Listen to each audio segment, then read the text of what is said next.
como havia no coração de Paulo. E eu quero crer que os filhos também devem chegar à conclusão de Paulo e dizer: desventurado filho que sou, quem me livrará da minha desobediência?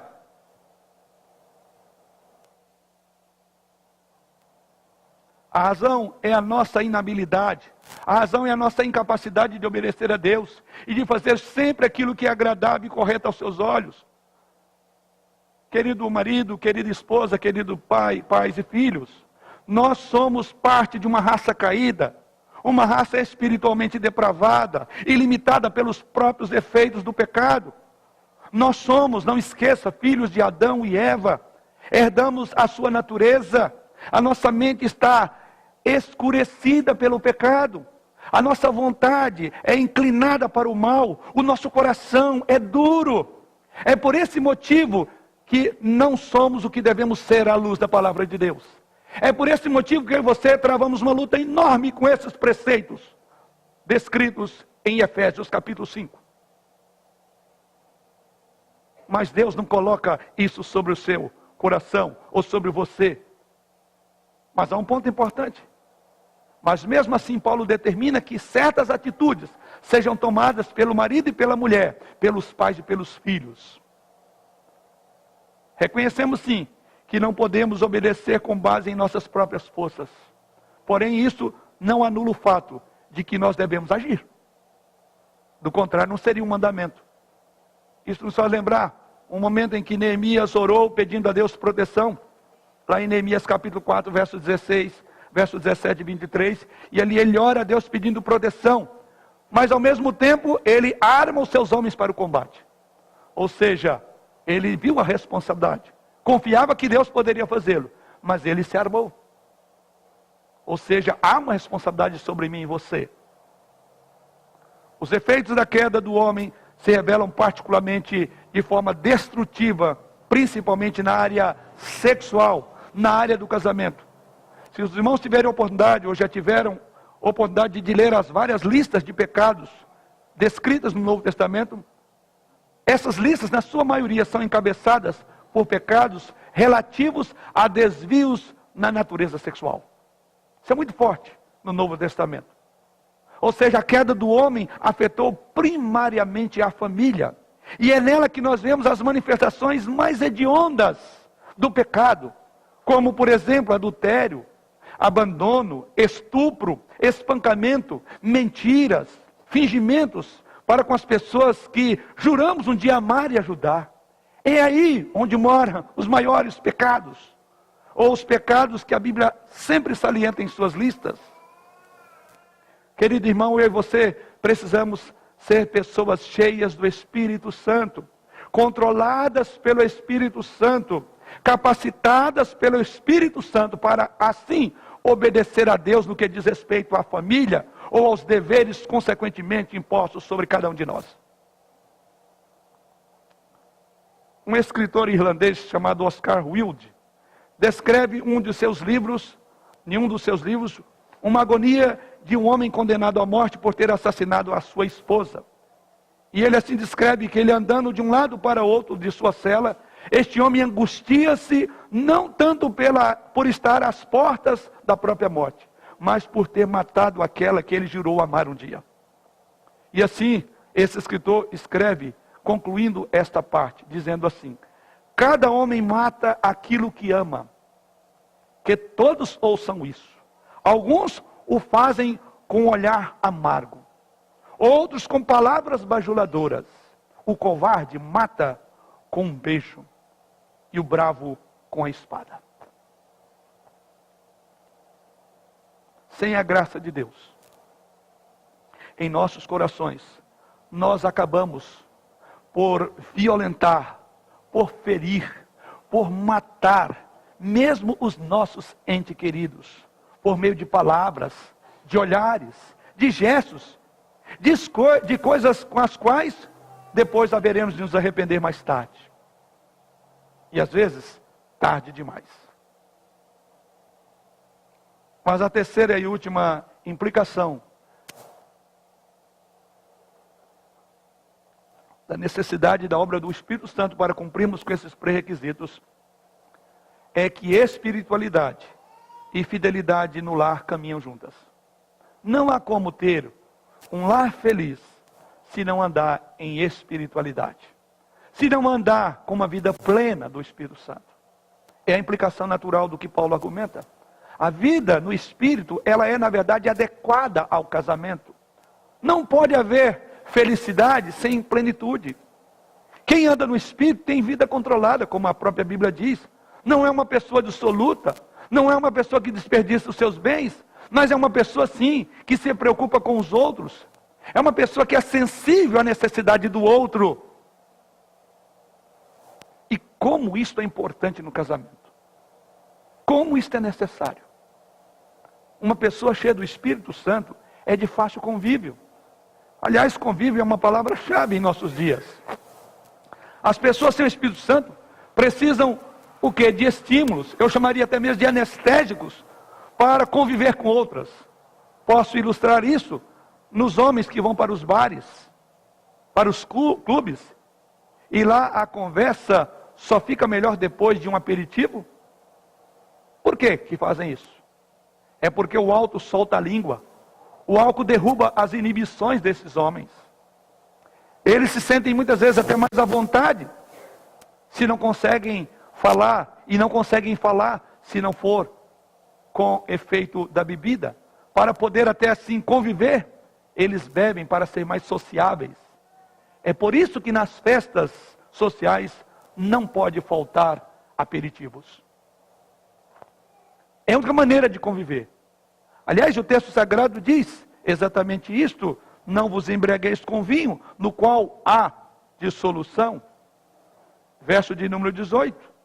E não vos embriagueis com vinho, no qual há dissolução. Que os ímpios, que os homens, que as mulheres, que os jovens, os filhos lá fora bebam, para conseguir viver em família. Anestesiado pela bebida e por outras drogas. Mas aqui nós somos chamados para uma vida do Espírito Santo, uma vida plena, que vai nos deixar sóbrios para fazer o que Deus quer que façamos, para cumprir os deveres que a nós cabe realizar ou cumprir. Uma pessoa cheia do Espírito Santo, entretanto, ela é de fácil convívio, ela é alegre, ela é uma pessoa aberta, ela ama, ela procura o bem do outro. Não há nada melhor para um casamento do que o alto nível de vida espiritual em casa. Não há nada mais benfazejo do que a espiritualidade, ou uma família realmente centrada, dirigida pelo Espírito Santo. E a propósito do que falo, Gálatas, o apóstolo Paulo diz lá no capítulo 5, verso 22, e depois de falar sobre as obras da carne, ele vai falar sobre o fruto do Espírito Santo. E ali, texto muito conhecido de todos nós. E ali Paulo usa o termo fruto, e naturalmente ele usa o termo fruto como uma figura. Em outras palavras, significa o resultado da obra constante, da obra poderosa na vida dos cristãos verdadeiros. Então há o fruto do Espírito Santo. De forma comparativa, Paulo coloca que o Espírito Santo é como uma seiva de uma árvore que faz os frutos aparecerem no tempo certo. E assim como árvores de justiça, habitados e irrigados pelo Espírito Santo de Deus, nós poderemos produzir esses frutos descritos. Vejam aí: amor, alegria, paz, longanimidade, benignidade, bondade, fidelidade, mansidão, domínio próprio.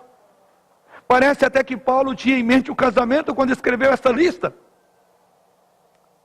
Se não observemos esses frutos aplicados ao casamento. O primeiro deles, Paulo diz, o amor. Comecemos por aí. Muitos confundem o amor do casamento com atração física ou mesmo companheirismo. Embora essas coisas façam parte do verdadeiro amor, elas não representam todas as dimensões do amor verdadeiro. Esse amor aqui que Paulo coloca, ele é comparado ao de Cristo por sua igreja. Somente por meio da atuação do Espírito Santo em nós é que podemos manifestar esse amor verdadeiro. Talvez seja por isso que muitos casais não têm tido uma vida espiritual profunda. E por não ter uma vida espiritual profunda, eles não podem desfrutar do amor conjugal, dito na palavra do Senhor. Mais difícil ainda é quando um dos cônjuges não é cristão. E portanto não tem o Espírito de Deus. E aí é onde a irmã ou o irmão vai dizer, realmente é muito complicado nisso. Mas Paulo continua dizendo, ele fala que o outro fruto do Espírito é a alegria. Paulo menciona também a alegria que é produzida pelo Espírito Santo. Não vem somente quando as finanças domésticas estão equilibradas, segundo Paulo, ou quando os filhos estão indo bem na escola, ou mesmo a família está gozando de boa saúde. Mas essa alegria, ela vem em meio a circunstâncias difíceis, porque ela é a alegria do Espírito Santo. É durante os momentos de profunda dificuldade, durante tribulações que você pode experimentar o gozo do Espírito Santo, a alegria que o Espírito Santo pode promover no seu casamento. Ó, irmãos, que bênção se pudéssemos receber o nosso cônjuge com essa verdadeira alegria do coração, durante as provações, durante a dificuldade de vida. Oh, como que nós precisamos de exibir isso a todo instante, porque existem muitas pressões na nossa vida familiar, mas precisamos da alegria do Espírito. Assim também Paulo diz a paz, essa paz que Paulo fala, igualmente ele menciona também a longanimidade, que significa paciência. Existem algumas estatísticas que confirmam que a maior parte dos divórcios ocorrem porque os cônjuges não conseguem lidar com a raiva, com o ressentimento contra outro, acumulados ao longo dos anos. Impacientam-se com os erros, com as falhas, com as provações do outro, e desistem. E acham o caminho, desistem de achar o caminho da reconciliação. Creem que não tem como reconciliar. A psicologia moderna chama isso de incompatibilidade de gênios. Provavelmente em boa parte dos divórcios, o que existiu não foi incompatibilidade de gênios, mas incompatibilidade com o Espírito Santo. Onde ele atua, o bendito Filho da paciência aparece, da paz.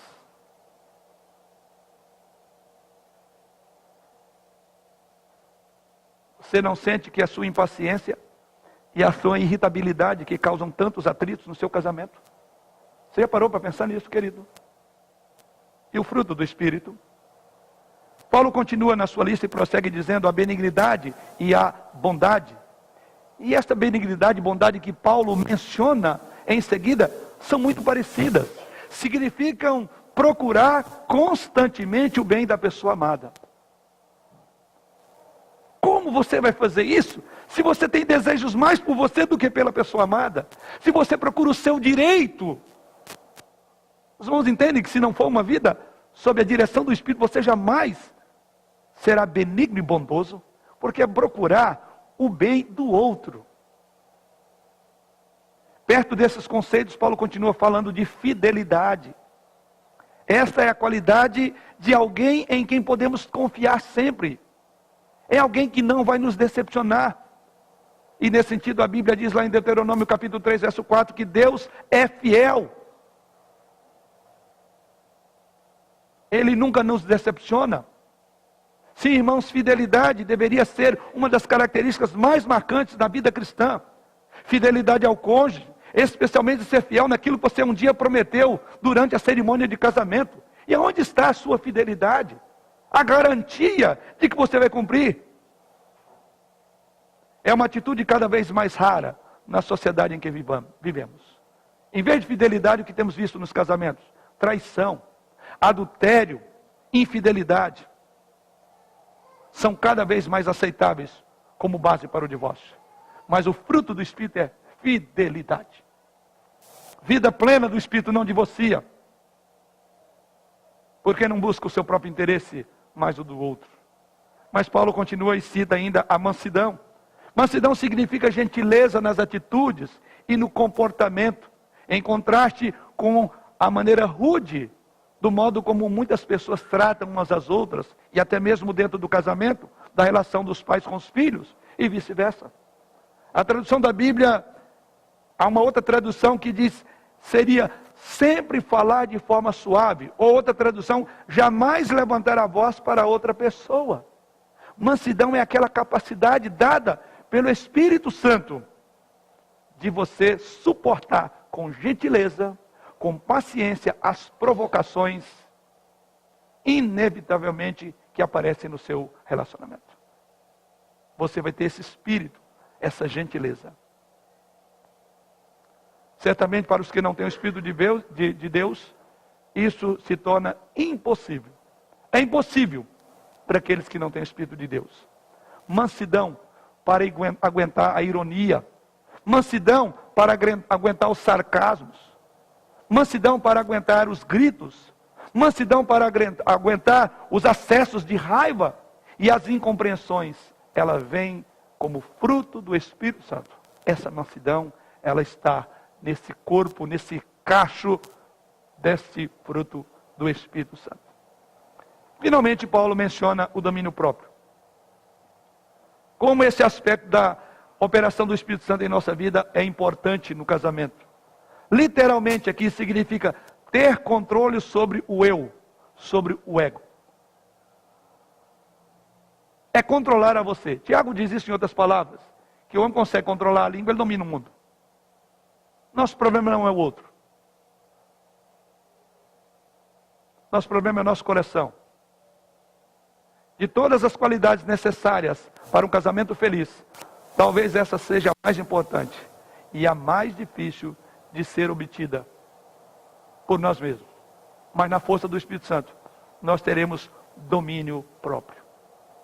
É somente pela graça de Deus e pelo poder do Espírito Santo que poderemos verdadeiramente, numa vida controlada, controlar as nossas emoções, as nossas reações e o nosso coração.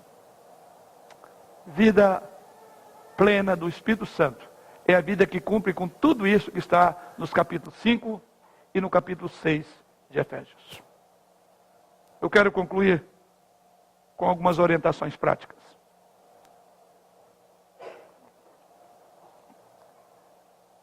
Finalmente, como ser cheio do Espírito Santo? Seria a sua pergunta. Eu vou dar a você 3 direções básicas para a mudança e melhora do seu casamento, numa vida de plenitude. Primeiramente, querido, reconheça que você tem necessidade de uma vida espiritual mais profunda. É o primeiro passo.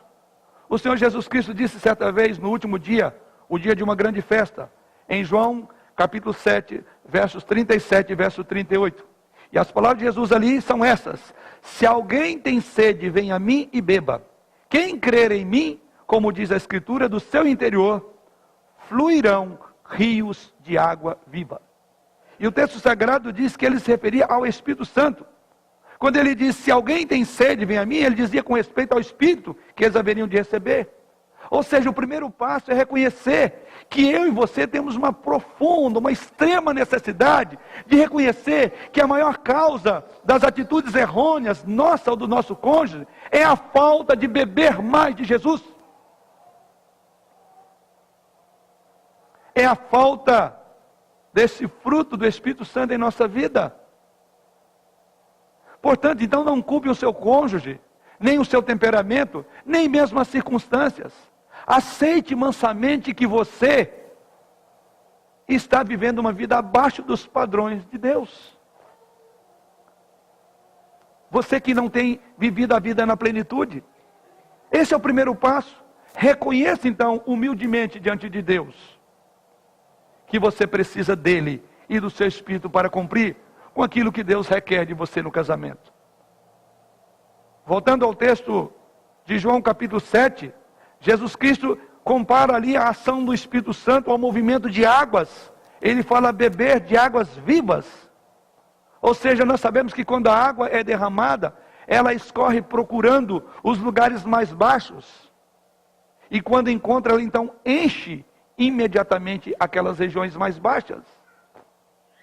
Assim, olhando para esse texto, podemos observar que não será nos picos, nos montes.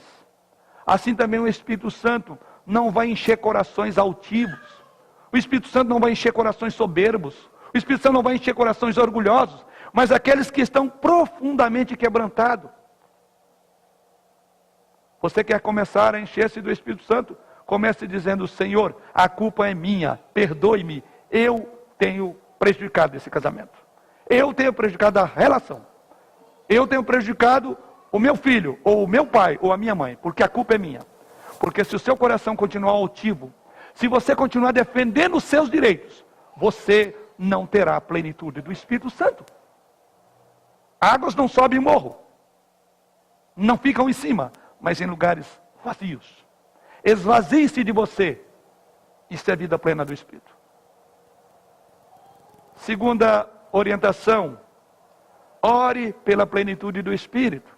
Suplique a Deus: Senhor, dê-me a plenitude do teu Espírito. O próprio Jesus Cristo certa vez diz: ora, se vós que sois maus, sabeis dar boas dádivas aos vossos filhos, quanto mais o Pai Celestial dará o Espírito Santo àquele que lhe o pedirem. Lucas 11, verso 13. Deus dará mais plenitude, ou dará do seu Espírito àqueles que lhe pedir. Você tem orado a Deus para que você seja um homem, uma mulher, um filho mais pleno do Espírito Santo, mais abençoador no contexto do seu casamento e do seu lar? Terceira instrução ou aplicação: reforme sua conduta, especialmente no que diz respeito à área familiar. Há certas atitudes que nós precisamos reformar. Peça perdão ao seu cônjuge. Busque a graça de Deus para a sua reforma tão necessária. O Espírito Santo é dado àqueles que obedecem a Deus. Isso está em Atos capítulo 5, verso 32. Ou conforme Salmos 143, verso 10, diz lá: aos que andam querendo fazer a vontade divina, a esse o Senhor dá a plenitude, dá gozo da sua presença. Portanto, queridos, separe um tempo diário para as suas devoções particulares, suas devoções domésticas. Gaste tempo, ou melhor, invista tempo em Deus, em sua palavra, em sua vida de oração. E assim você terá mais de Deus e menos de você mesmo. Mas eu quero também deixar uma palavra aos solteiros. A você, jovem ou moça, que quer se casar, essa pergunta deixo para você: quanto que a dimensão espiritual tem influenciado a sua procura e a sua escolha de um par ideal? Qual é o peso que está a questão da espiritualidade do seu futuro marido ou esposa? Você, moça, está procurando um rapaz bonito, elegante, alto, moreno, de bom porte, de olhos de alguma cor? A você, rapaz, quem sabe a sua procura é uma moça bela, encantada, maravilhosa? Mas a minha pergunta a você, solteiro, é: o quanto que a dimensão espiritual pesa nessa balança? Por aí já dá para ver que tipo de casamento você terá e quão complicado será. Porque essa dimensão poucos jovens colocam no papel. Se é que colocam. Se você nunca fez isso, a partir dessa mensagem eu quero que você escreva aí na sua agenda: quando eu procurar alguém, eu vou procurar alguém e eu vou olhar a espiritualidade. Porque se não tiver vida plena, nem o namoro, muito menos o noivado, e o casamento não será feliz. E você está procurando felicidade? Não existe felicidade fora de uma vida plena do Espírito. Mas e você que está chegando perto do noivado, ou já se programa e quer um dia casar-se, e tem ao seu lado alguém que você já firmou um projeto de que vai chegar ao noivado? Quero também fazer uma pergunta a você, noivo ou noiva, ou que pretende chegar lá: quanto tempo você tem gastado lendo a Bíblia junto, orando junto e cultivando a espiritualidade? Quanto tempo vocês têm gastado e buscado a Deus, se preparando espiritualmente para esse momento tão importante da vida? Irmãos, se esses hábitos e disciplinas espirituais não forem cultivados cedo, dificilmente o serão durante o casamento. Que o Senhor nos dê a graça de termos uma vida familiar sob a direção do Espírito Santo. Que para tanto nos esvaziemos de nós mesmos, sabendo que não somos capazes, pela responsabilidade tão elevada que temos sobre os nossos ombros. Mas no amor e na graça de Jesus Cristo, seremos capazes. É por isso que o texto começa dizendo: enchei-vos do Espírito Santo. É ordem de Deus para mim, para você, para o jovem, para a jovem, para os casados, para os que pretendem casar. Sem plenitude do Espírito Santo, você não cumprirá com o que Deus requer nesta relação. Que Ele assim nos abençoe. Amém. Senhor Deus e Pai, nós te agradecemos pela Tua palavra, que é viva e eficaz. eficaz, mais penetrante do que espada de dois gumes, e alcança, Senhor Deus, os nossos corações através das nossas necessidades. Agradecemos pela instrumentalidade do Teu servo. Pedimos, Senhor Deus, que este apelo aqui deixado em busca da plenitude do Teu Espírito Santo esteja nas nossas mentes e nos nossos corações cada dia. Amém. Sejamos, Senhor Deus, mais e mais capazes, apesar das nossas fraquezas, das nossas debilidades, da nossa natureza pecaminosa, capazes de sermos maridos, esposas, pais, filhos, empregados, patrões, fiéis àquilo que a Tua palavra nos ordena. Amém. Abençoa, Senhor Deus, esta congregação, dando mais e mais poder espiritual, a vitalidade de que necessita para ser sal da terra e luz do mundo. Amém. E que assim nós sejamos, de fato, aquilo que nós somos chamados a ser neste mundo.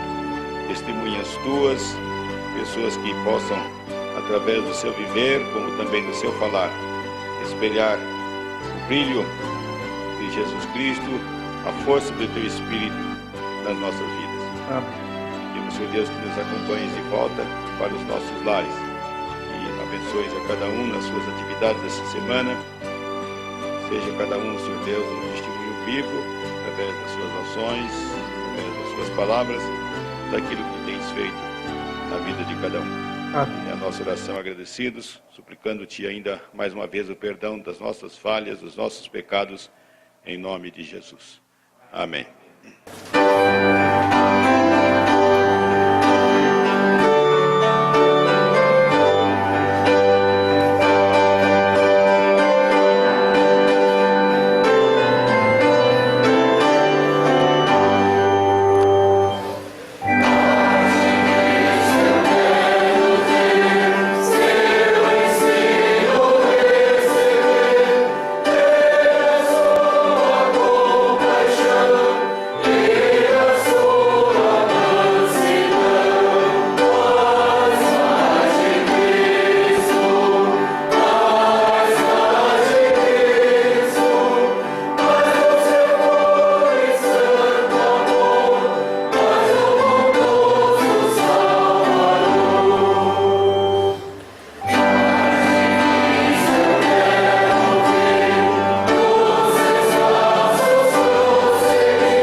Pai, realmente, como acabamos de entoar esse canto ao Senhor, precisamos mais do Senhor e menos de nós mesmos. Pai, plenitude do Teu Espírito, porque sem a graça do Senhor a nos sustentar, jamais poderemos viver segundo os padrões e os valores do Teu reino. Jamais poderemos ter uma vida familiar abençoada, uma vida em que cumpramos como maridos o dever de amar a nossa esposa como o Senhor Jesus amou a nós como igreja. Jamais as esposas poderão submeter ao governo dos seus maridos se não fizer pela direção, pela graça que o Teu Espírito dá a cada uma para cumprir.